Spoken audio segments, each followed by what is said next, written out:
There we go. Oh, and Subway is Tina Marie. Okay, so Blue Subway is Tina Marie. Yes, I've been back and forth with Tina Marie a lot. Thank you. Yeah, excellent.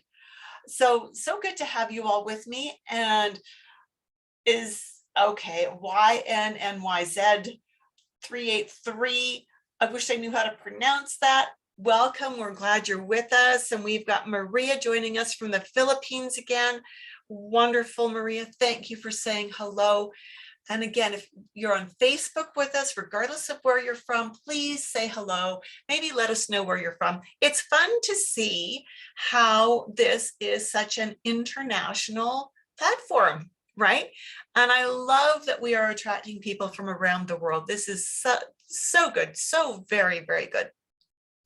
Today, we are going to talk about something we've never talked about before on these Thursday morning sessions. You are absolutely, I'll turn on my camera. Just let me get that going here. I said, turn on my camera. There we go. Hello. We are going to be talking about digestion indicators. Now, there's a few of them, and we're only going to talk about one that's really key and one that adds information to it. And so, is there more to learn about digestive indicators? Absolutely. And stay with me till the end, and I'll give you information about how you can learn more about digestive indicators. I do, because we are talking about a very definite symptom, I need to make sure we do this disclaimer today. This information is meant for your education only. It is not meant to diagnose or prescribe. We never use iridology to diagnose or prescribe. You are responsible for any results, good or bad, that result from using this information. All right, so are we all in agreement on that? If we are, give me a wave. Let me know that we are in agreement on this. And again, Facebook, let me know you're there. Say hello in the comments. I would love, love, love to know who's joining us on Facebook. And periodically I will refresh my screen that has my Facebook feed on it so that I can watch for you as well. I'd like to take a moment to introduce myself, because we've got Theodora from, I believe, Ontario. Good to see you, Theodora. And Zion Arago, hello, good to see you as well. And DeRoches is with us as well. We've got lots of people joining us. Wonderful. I'd like to introduce myself and share with you why I do what I do. I think it's important to know the backstory. I think it's important for you to know that this isn't, I don't share what I share and teach what I teach as a get-rich-quick scheme. I do this because it is truly a passion for me. I started out looking into holistic health way back in 1979. Now, I don't know how old some of you are, but for me, it's most of my life ago. And I did it because I had some health problems that the doctors couldn't help me with. I didn't know anything about holistic health. I was very young. I was like 20, very, very young. But as I was having these health concerns, I met a young man who I thought was very handsome. He was really wonderful. He was sweet. He was gentle. He was funny.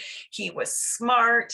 He was really physically fit. He was everything. He had a spiritual side that matched mine, was really perfect. And he knew some things about natural health. So he started teaching me what he knew. I had wanted to, I had a bend that way. I'd wanted to be a midwife. I was into nutrition, even as a 20-year-old. I knew white bread was bad and white sugar was bad and milk was bad. And I was looking at alternatives and making food from scratch rather than buying it. And so as I started learning what this young man was teaching me, we fell in love and we got married. And his mother was a lay-trained herbalist. And so I worked with her for about 8 months. By then we were into having babies. And so it was not going to work well for me to keep going to work with her. So that was when I started my own business, coaching people and mentoring people. And at that point, I was lay trained in iridology and ginseng iridology and herbology and nutrition. I will assure you that over the years, I have added actual training to what I do, and I continue to do that. I've, again, been in the industry now for just over 4 decades. I've written books that were self-published and self-distributed: Pregnancy Naturally, The Herbal Birth Kit Handbook, Healthy Kids Naturally, The Essential Guide to Nature's Sunshine Products, Biokinesiology and Color Therapy Level 1 and 2, and the Confident Nutritionist Dynamic Iridology Textbook. And I'm just going to interject. I love this because on Facebook, I have one of my graduates from my program joining us, Leah. And on the webinar, we've got Teodora, who's also a graduate of my program. And I love it when my students come back. It just warms my heart. It is a good thing. I've also taught and created many courses. Way back when I first started in this, there wasn't a lot of there weren't really any courses available where I live. And so I took the information that I had and I created a 20-hour course on how to use herbs that you buy already prepared in the health food store. How to know what you can do with them. What are things that you can do with alfalfa? What are some reasons you might want to use comfrey, or you might want to use lobelia or safflowers or things like that. That course was so popular. I used to run it through a city venue, and we would run it 3 times a year, fully registered with wait lists. I was often asked, do you have time in the week to do another group for us so that we can get all these people off the wait list? And it was such a popular class that that organization that I was working under asked if I could develop a more advanced class. So I did. I created a 16-hour class on how to recognize what to use herbal combinations for. So how do the herbs work together so that people could go to the health food store and purchase their herbal combinations already made there.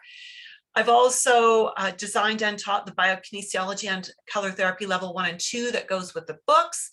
For a few years, I was a certified childbirth prenatal educator. So I also have designed and taught antenatal classes. That was a lot of fun, and that is a huge passion of mine. And of course, most recently in the last several years, I've been teaching iridology for many, many years. But about 5 years ago, I decided to become a certified instructor with the International Iridology Practitioners Association.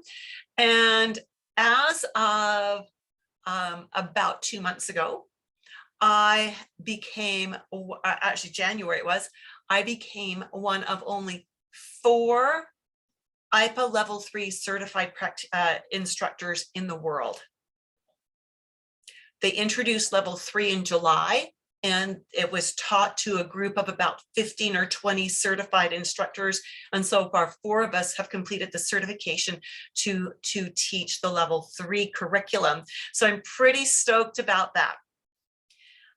I am going to invite you to stay with me to the end of our presentation today to learn a little bit more about the iridology course that I teach. That is the core curriculum. That is the IPA level 1, level 2 certification program. And just before we do that, I have more than iridology under my belt. Right, I am a master herbalist, and I am a member of the Alberta Herbalist Association, an active member there. I am also a natural nutrition clinical practitioner, and those credentials have allowed me to align with 2, actually 3 different organizations, but I've let one of them go. So the 2 that I'm currently a member of, Canadian Association of Holistic Nutrition Professionals and Canadian Association of Natural Nutrition Practitioners. And so these are organizations that I have confidence in, that I feel do a lot of good in forwarding holistic approaches to things. So again, I would love it if you would just tell me where you're from, say hello, regardless of where you're joining me from. And you ready? Are you ready to look into some eyes and learn some stuff? So while we're doing this, again, I'm going to encourage you to make a note of this URL, tinyurl.com/iridology-insight. And Feel free to make comments and ask questions as we're going along, and if they're appropriate for where we're at, I will answer them. At the end of our time today, I'm going to make a very special invitation for you, and this URL that you see on your screen is important for that. And we will move forward. When we do iridology, we look at the iris, the pupil, and the sclera because they each give us different kinds of information. So today we are going to be focusing on two things that we see in the iris, one that is directly related to digestion and one that has a very strong impact on digestion. When we are looking at these markers and seeing these markers, we have to remember that there is not one of them that is an absolute guarantee that there's going to be a digestive problem. And so this is an important thing to remember. The eyes don't tell us what's wrong. They give us that indication of where the inherent weaknesses are. Now we have our client is very young. They could have one of these markings and they might not have any symptoms yet. Or maybe our client is a little bit older and they've had problems in the past, but they've learned what they need to learn to keep things under control, to keep their digestive system working well. We're really focusing on stomach today. And so we need to remember those things because oftentimes when we see a marker, and we say, now let me rephrase that. As a Jensenian iridologist, I would see a marker and I would say, you have this problem. And my clients would often say, no, I don't. As a constitutional iridologist, I see that same marker. I listen to what my client has asked for help with. And if the marker is relevant or adds information to help me understand what's going on, I will say, your eyes have this marker. Tell me about what's going on. Are there any personal or family history stories that go with this marker, and use it to gather information. So it's really important to remember that people can also have problems, not because their body has a weak link there, but because they've earned the right to have those problems. You can't treat your body poorly and expect that all the strong areas are going to hold up under that. Does that make sense? If that makes sense, give me a makes sense in the comments box. I want to know that this is making sense, that it's landing for you.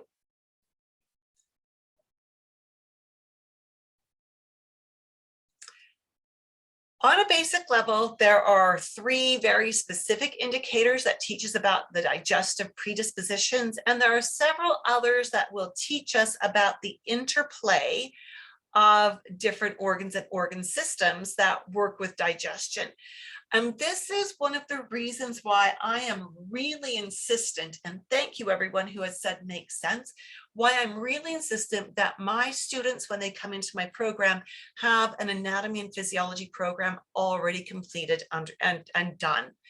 Because if they understand anatomy and physiology really well, we go much, much deeper with iridology. So it's to my students' advantage. So keep that in the back of your mind. Today, we're going to look at one marker and one other thing that affects digestion. So as we look at this beautiful eye, this is a 17-year-old girl who's been raised in a home with a really decent diet and some good things going on there. Now, I'm going to show you the marker here, and for those of you on Instagram, I'm going to move my camera really close for you. What I want you to remember is that some of these markers, and this one that we're going to look at particularly, may be a little bit difficult to see if you are using a simple magnifying device, something that maybe only goes up to an 8 or a 10 power. Really hard to use a magnifying glass that's more than a 10 power. And so eventually all iridologists need a good camera. All right, so what we are looking at here is the very edge of the pupil. When we look at the edge, can you see that it looks like somebody has taken little scissors and snipped little bits out of the edge of the iris? If you can see that, put snip in the comments so that I can make sure that you are seeing what I'm pointing to. So again, we're looking at this edge, And we're looking at, can you see that it's uneven and it looks like someone has snipped into it? Excellent. Heather is saying she can see this. Brilliant. Thank you, Heather. I appreciate that. Now, this tells us that this person, and W. Lane Ball says snip as well. Excellent. Thank you. This tells us about the stomach lining, right? And when we see this, it tells us that inherently, genetically, this person's stomach lining is not tough and strong. Again, hard to see this without good magnification. Not every person you look at will have this. This is an individual marker. It depends on what this person inherited from their parents, their grandparents, their great-grandparents. And no matter what you do, this is not going to even out. This rough edge is not going to go away. This uneven lining, called comb teeth, suggests this person has a greater predisposition to an inefficient or insufficient stomach lining. Okay, so let's look at some A and P, and you'll see why having your anatomy under your belt is so important. This diagram came out of the anatomy coloring book by Wynne Caput. I happen to think it's one of the best books for basic study of anatomy and physiology. When we look at the stomach wall, this is the outside of the stomach, this is the inside of the stomach. This is where your food would be in contact with your stomach lining. When we break down a little tiny section of this and magnify it, this is what it looks like. This is where the food is in contact with the stomach lining. In these cells that we have coming all throughout here, we've got cells that secrete mucus. We've got cells that secrete pepsinogen, gastrin, and hydrochloric acid. If the stomach lining is insufficient or weak, it may not be able to produce enough mucus.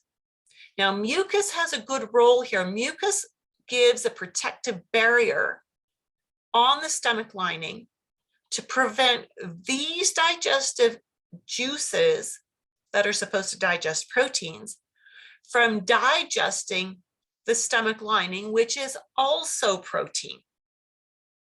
Right? Makes sense? Are we together here? So if the stomach wall is inefficient or insufficient inherently, we are going to see those comb teeth. And we are going to know that this person likely does not digest proteins well, right? They may be gassy with proteins. They may find that certain foods sit heavily in their stomach. And so they maybe are eating less and less protein, okay? So again, when we see that in the eye, when we see that comb teeth edge, we know we need to do some support here. Are we going to be able to rebuild what genetics has not provided? No, but we can certainly make it function at a higher level than what it is now. If we add to that the stomach wall has actually been destroyed or damaged by poor lifestyle, poor diet, we're not going to see that in the comb teeth, because the comb teeth are genetic and dietary abuse, lifestyle abuse is not genetic. It's not in your genes, right? And so we may still see the symptoms of poor digestion, even if there is not, even if we don't have comb teeth. Is this making sense? If we see comb teeth, we know there's an inherent risk of compromised stomach lining and resulting poor digestion. Although some people may have poor digestion because they've abused their stomach lining.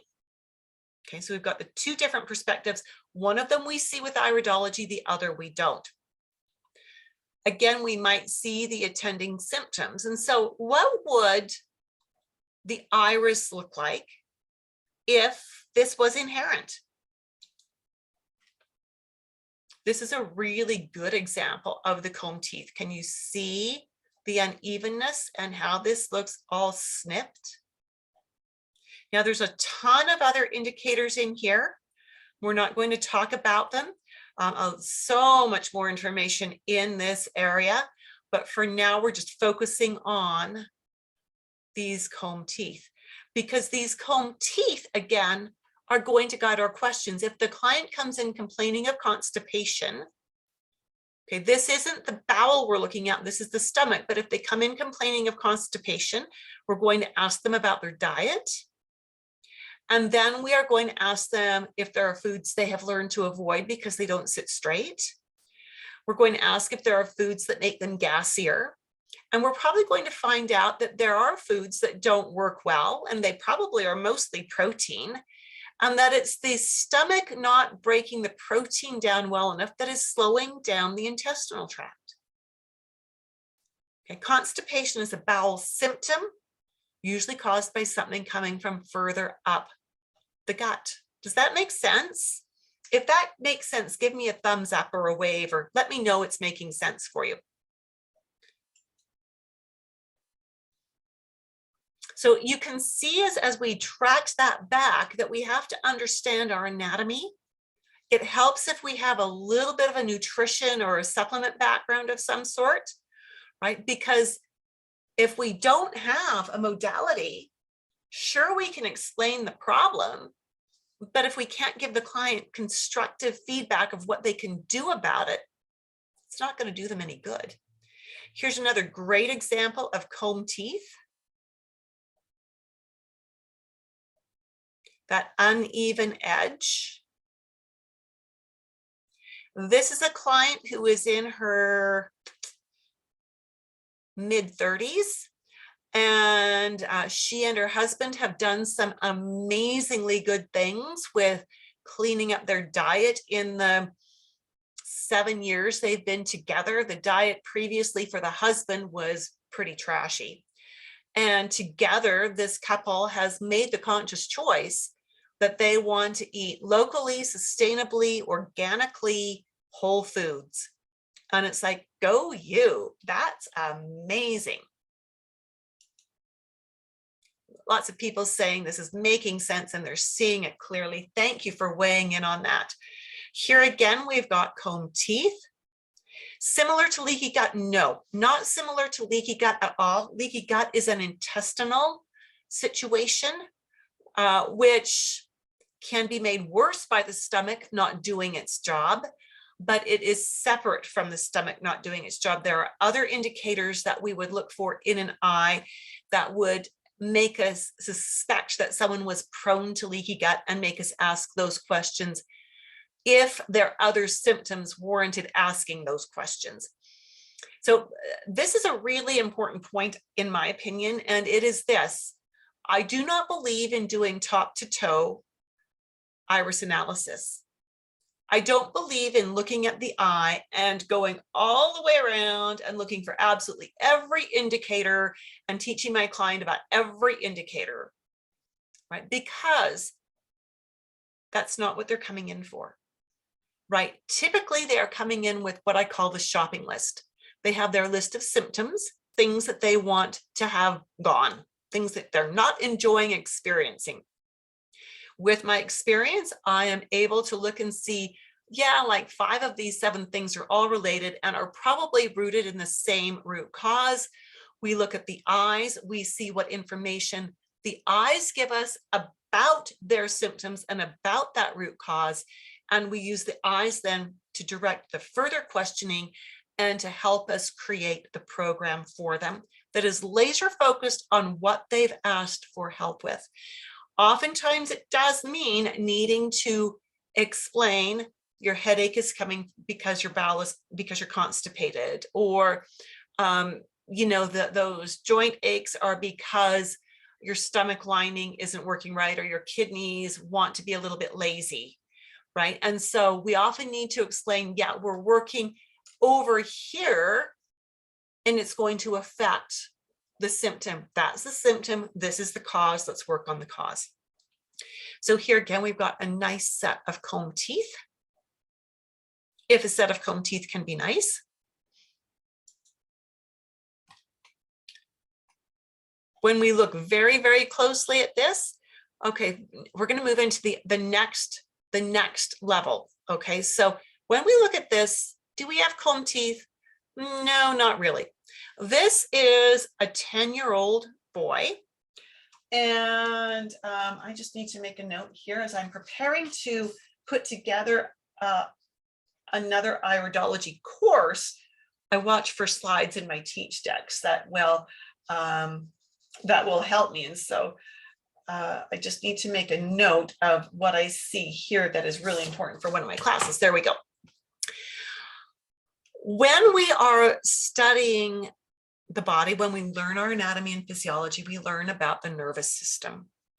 And in the framework of the nervous system, we also learn that there's one side of the nervous system that is all about the automatic or autonomic responses we have.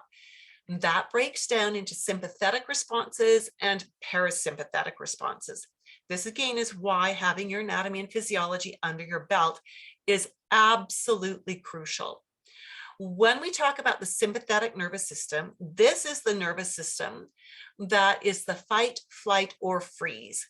It's the one that kicks in when you panic, right? Are you ready to knock the guy out, or do you want to run, or are you literally paralyzed with fear, right? That is fight, flight, or freeze. This is dealing with stress in the moment.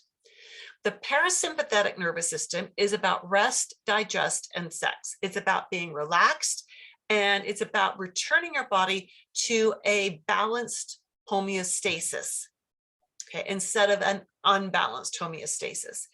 So when we look at an eye like this, and we see all of these rings coming around the edge, these are called contraction furrows, we know this person lives in the sympathetic nervous system, tends to be always ready for the next crisis, tends to always want to be on the go, go, go, go, go, go, can be distractible, very goal-oriented, tend to eat on the run, not chew their food very well, may even skip meals because it's inconvenient to eat.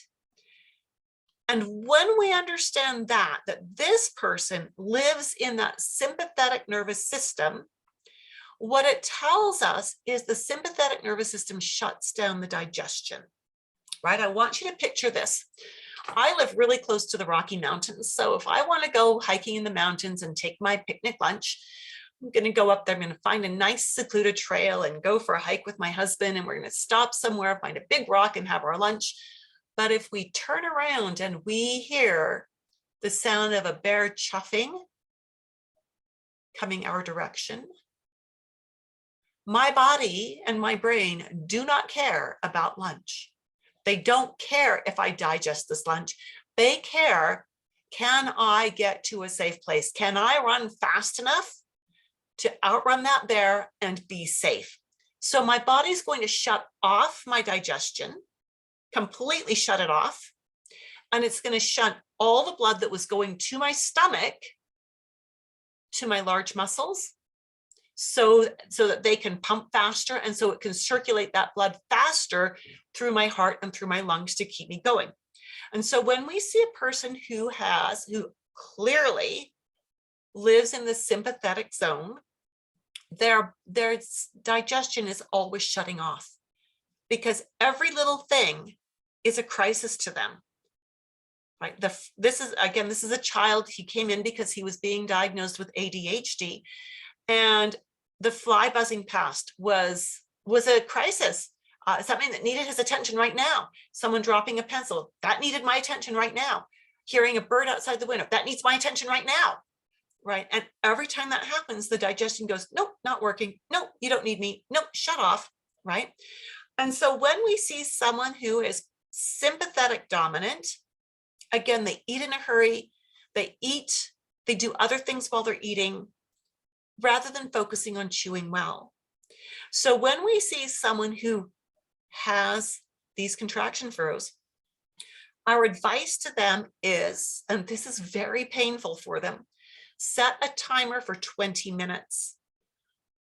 as soon as you start eating, you start the timer and you get to sit still at the table, eating, not looking at your phone, not reading a book, just eating, maybe listening to nice music, gazing out the window, relaxing for 20 minutes.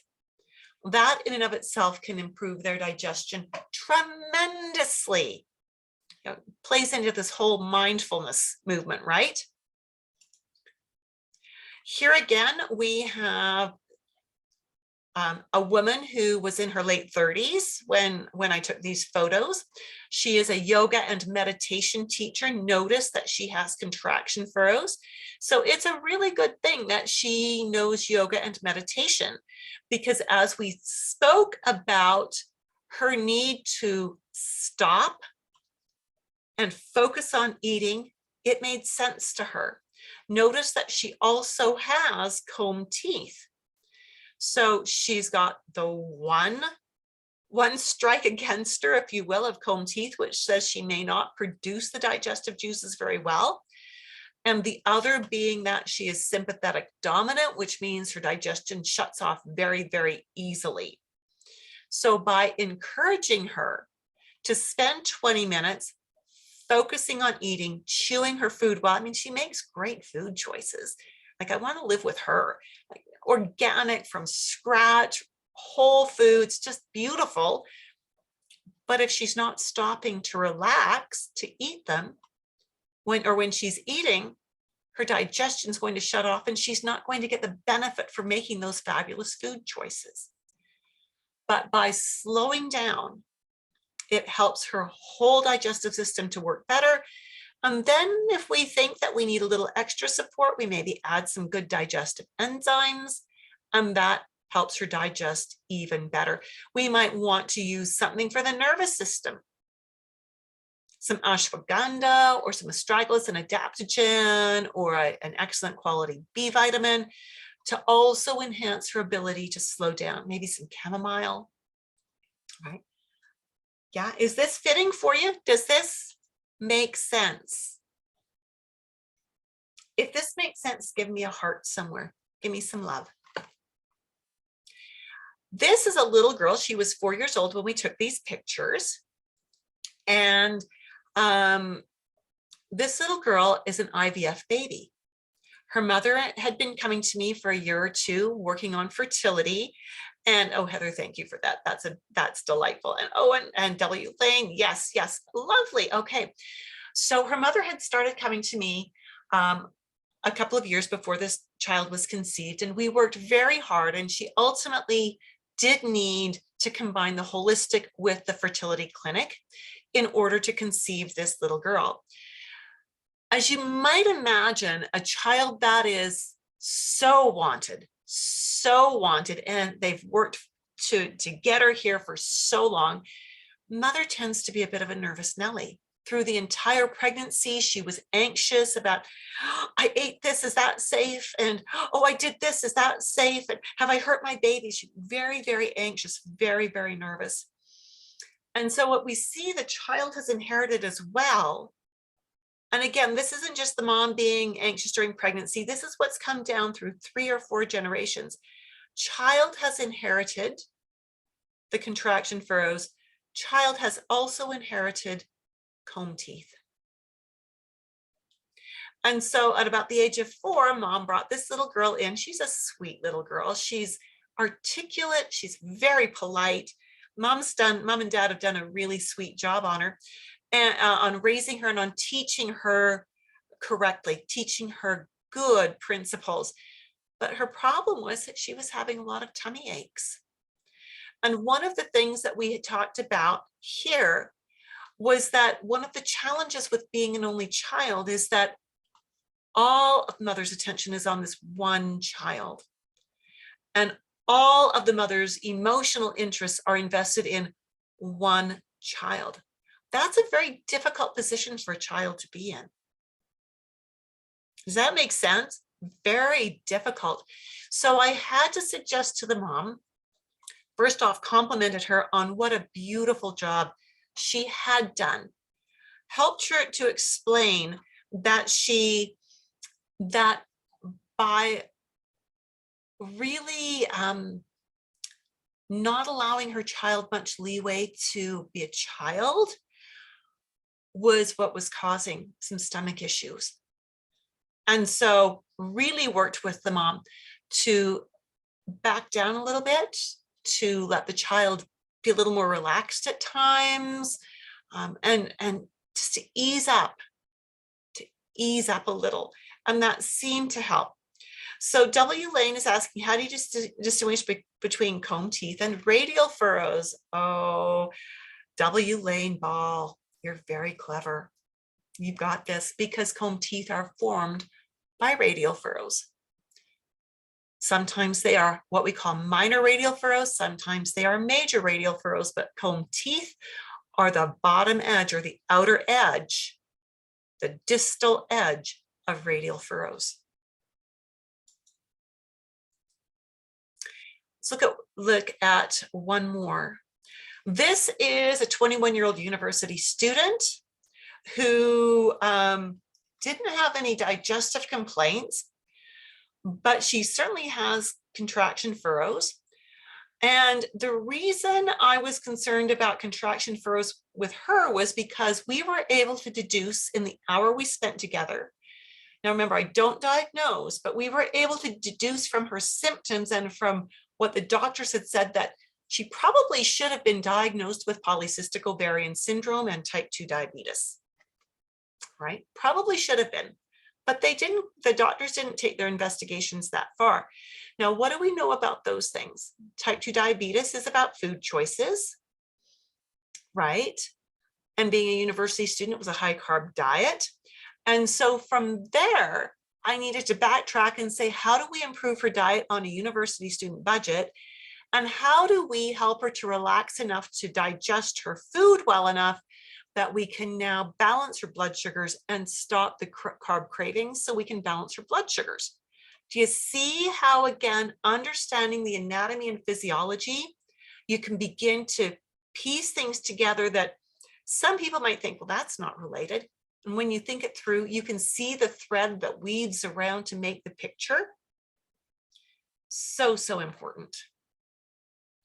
And so again, we recommended for her, because of her budget, primarily dietary changes and lifestyle changes. I didn't recommend any herbs, but we got her to focus on more protein, more fat, cut out the refined carbs, and got her, because she didn't have a car, to make the effort, rather than eating on campus, to walk to the grocery store, buy some groceries twice a week, because she had a kitchen, and prepare her food from scratch. So worked at getting some physical activity, which is important for type 2 diabetes, worked at balancing her diet in order to get her hormones balanced. I love this from Dr. Bernard Jensen. We've come a long way since Dr. J, but he says, after your meal, sit a while, then walk a mile. I love that. Now, when I say we've come a long way since Dr. J, there's been so much research, so much research. It doesn't negate Dr. Jensen's wisdom in the ways of health. And something like this, after your meal, sit a while, then walk a mile, is really good foundational advice for just about everybody who's got digestive complaints, and especially for those who are sympathetic dominant, right? Now, we have learned much since Dr. J, and we go much deeper than what Dr. J taught now.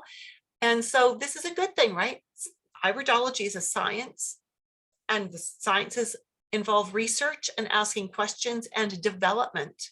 So we love Dr. J for the foundation he gave us, and we are grateful to be moving forward. So here's the thing. Some health professionals want to learn iridology just because they do. And that's fabulous. I mean, I love learning for the sake of learning as well. After they learn it, they find that it helps them in many other ways. Now, some of these ways might be reasons for you to learn iridology, to be able to help you do faster assessments, to help you to be more accurate in your work, to help you build better and faster rapport with your clients, to eliminate the need for an intake form, but never eliminate the need for an informed consent form, right? We always want to have that. So with that, I'd like to take just a few minutes to introduce the dynamic iridology assessment system for health professionals. Registration is now open for the February 9th start date. Registration will be closing on Saturday. And so with this, it's important to remember that this course is open, and I'm going to put my camera back on the stand. This course is open to anyone who has a solid foundation in anatomy and physiology. Hopefully that means one college level course with a grade over 80%. And I stipulate that because that is the IPA requirement for becoming a certified iridologist. Okay, so as I say that, the dynamic iridology assessment system is the only live, online, fully mentored course for nutritionists, herbalists, and naturopaths who want to streamline their clinical work without sacrificing client care. And I will tell you that for my students, the curriculum is important, but that ongoing mentoring is something that they absolutely adore. We want to teach iridology in this very practical way so that you can actually stop taking your own time after hours to create protocols. So you can stop creating programs that are too bulky, too difficult for your clients to follow. Because when you do that, when you simplify your programs, it will increase client compliance, their success, and long-term retention. So that is so important. If you want to learn more than just iris markers, if you want to learn how the iris markers play off each other, like what we've talked about today about how contraction furrows can affect digestion, how they can impact comb teeth, then if you want to be mentored as well in creating programs for your clients, creating protocols, and if you want long-term support and mentoring after the course is done, right, Theodora, right, Leah, some of my graduates who are with us today, then you want this course. Join me on a call. Use that link I gave you at the beginning, I'll give it to you again at the end, and let's talk about how this could work for you. This is one of my graduates. Allison Taylor said, I've been on the front line of nursing for about 25 years. At the time that she wrote this, she was studying holistic therapy through the Wild Rose College of Natural Healing, and she needed an iridology course to get her diploma. She was advised by classmates to try to take an interactive iridology course, as the correspondence one was way too difficult to understand without slides and without having someone there to ask questions or bounce ideas off of. I found Judith's course. I'm so glad I did. The amount of learning is enormous, and there's a lot of depth in this course. I can now write an iris assessment with confidence. She goes on to talk about the teaching style and how she loved that. I would definitely recommend this course to anyone who's looking for a professional level iridology course. Judith is a wealth of knowledge and a fantastic mentor and teacher. I love this course, and I know you will too. We also have, actually, Theodora's with us today. Theodora, I'm using your testimonial. Give me a thumbs up to let everyone know who you are. As a holistic nutritionist and Bowen therapy practitioner, I was very interested to learn iridology.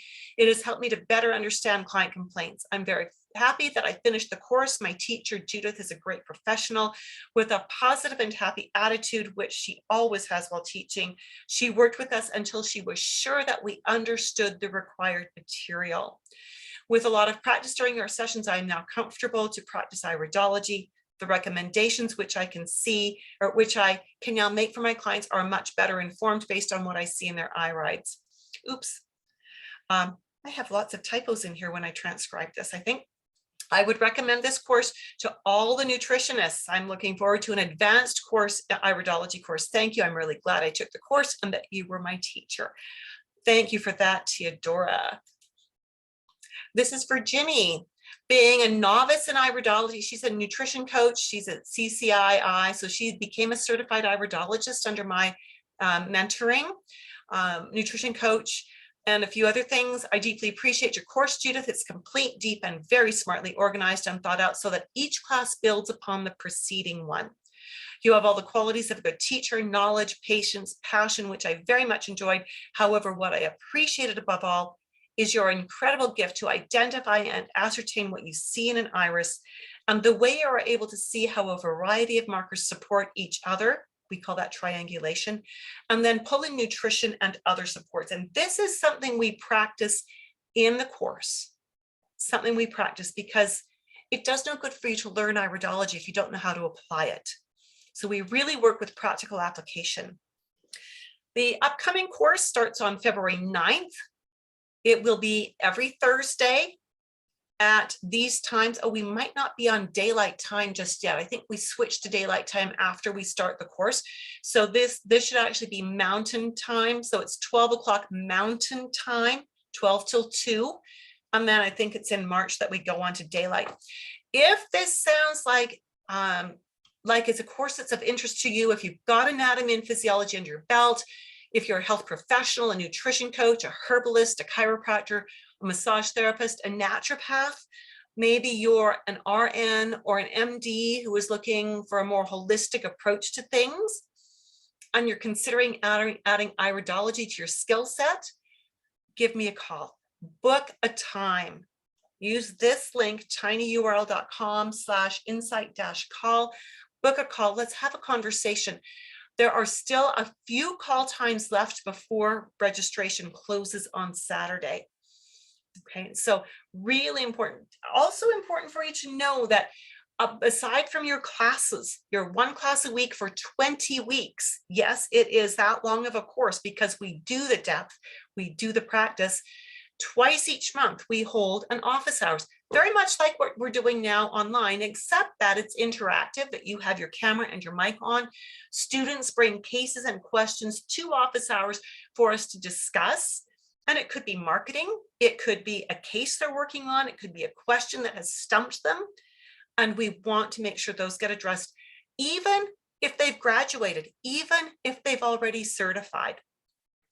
Also know that your textbook is included in your tuition. It's a 200+ page downloadable textbook that is updated when IPA changes the curriculum, when there's some new discoveries made, the textbook gets updated, and all of my students get access to the most recent version, rather than spending $250 every time the textbook and curriculum need to be updated. All right, every class session is recorded for playback. So if you miss a class, don't worry, you can make it up through the recordings. And I also include one-on-one mentoring. If you decide you want to certify, I give you a period of 10 months after the course where I will mentor you towards your certification. So if this sounds like something that you are interested in doing, book a call, book a call. All righty. Thank you so much for your participation today. I have enjoyed this. Just doing a last minute check. Anyone else have any other questions that they would like to ask or any comments they would like to make before we wrap up for the day? We'll give everybody just a moment to weigh in if they want to. All right, I know it takes about 10 or 15 seconds. It looks like everyone is done.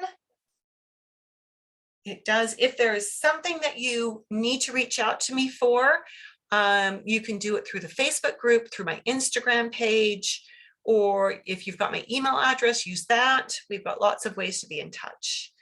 I look forward to speaking with you soon. Make it a wonderful day. Bye for now.